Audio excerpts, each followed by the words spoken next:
How SpaceX builds rockets within a week. SpaceX is probably the most ambitious of all Elon Musk's endeavors ever. I know, this is a serious claim since we're talking of the man who made PayPal, creating the fintech industry as we know it. The same man whose The Boring Company is looking to create futuristic underground tunnels for cars. The same man whose Starlink satellites are going to create low-latency, high-speed internet connectivity for all. But most importantly, high-speed internet connectivity that won't give you COVID-19. And of course, how could we forget Tesla, which, although not founded by Mr. Musk, is the company that produces electric, high-storage, fast smart cars at an unprecedented scale. So one might wonder why on earth Elon Musk is still putting so much energy into his spacefaring company, SpaceX. But why on earth would be the wrong question. Mr. Musk wants to go to Mars, and fast. It's no wonder that his company SpaceX has the capacity to build their rockets in under a week. But that's not all. Keep watching and we'll look at all the pieces that have to fit to make these one-week rockets a reality. Welcome back to our channel. If you haven't already, make sure you hit the subscribe button and ring that bell so you're notified every time we upload a new video.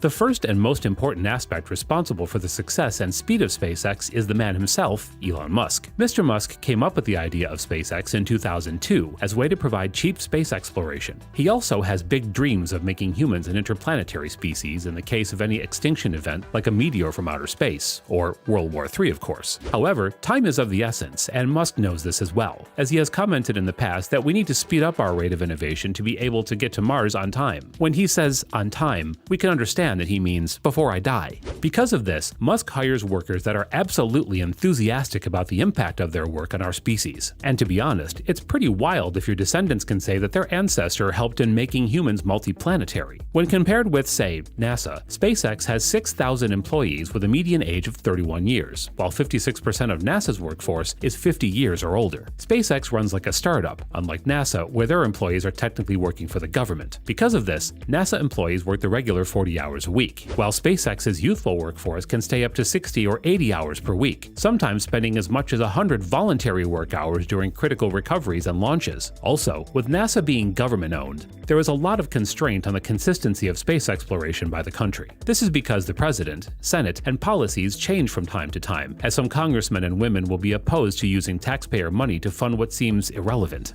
However, at SpaceX, Musk is in charge and has reliable investors who will pump money into the company's projects. To make things even better for Elon Musk, SpaceX launches are extremely cheap in comparison to other aeronautic companies. This is one of Elon Musk's primary objectives for starting the company in the first place, and there are several things making this a possibility. One is the cost of materials that SpaceX have opted to use in their new Starship rockets. In the past, like other aeronautic companies, SpaceX used carbon composite to build rockets. However, a change was observed when citizens of Boca Chica began noticing a structure they thought to be a water tower prominent in the sky. SpaceX had begun using stainless steel alloy for the design of its Starship vehicle. Elon Musk described the choice to go for stainless steel over carbon composite in an interview. He explained that carbon fiber costs $155 per kilogram, with 35% of the material being lost in the construction process, therefore actually making it as expensive as $200 per kilogram. In comparison, stainless steel alloy costs $3 per kilogram. Elon Musk has described this as the best choice on the rocket, as 301 steel is not only cheaper, but is also more durable than carbon composite or aluminum lithium in cryogenic temperatures, the regular temperature in space.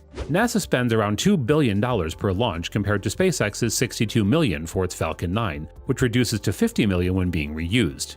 With the innovation of 301 steel on Starship, this figure is set to go even lower. And speaking of reused, this is also another important factor, as we have already seen the figures. SpaceX strives to make all its spacecraft reusable, using hexagonal silica fiber shield tiles. These shield tiles are useful because re-entry into the Earth's atmosphere without them would disintegrate and burn up the spacecraft. If you as a person were re-entering into the atmosphere, you would probably appear as a tiny pink coloration in the sky and brighten up some kid's day who might even make a wish on your remains. Elon Musk said that the hexagonal shape of the tiles are perfect and make it so that there is no straight path for hot gas to accelerate through the gaps. But beyond the materials that make the process fast, SpaceX also owns a South Texas region in Boca Chica. This is important because launching rockets closer to the equator is optimal. This is why NASA and SpaceX have launch sites in Florida like Cape Canaveral. The reason for this trend is that the Earth moves considerably faster at its equator, 1,670 kilometers per hour to be precise. If you were to launch a rocket halfway between the equator and the poles, it would move at 1,180 kilometers per hour. Thus, launching your rocket eastward in the direction of the Earth's rotation of the equator would make you almost 500 kilometers per hour faster than the other rocket launching halfway between the equator and the poles. Another major reason for the choice of Boca Chica is the freedom it gives the company. Unlike other companies, and even unlike SpaceX's other operations in Florida, California, and Texas, this location provides better logistics. For instance, when getting ready to launch a Falcon 9, SpaceX first has to send the 9 Merlin engines from Hawthorne, California to McGregor, Texas for testing. It is then sent back to Hawthorne, where it is attached to the Falcon Heavy and trucked over to Kennedy Space Center in Florida, 2,500 miles away for testing.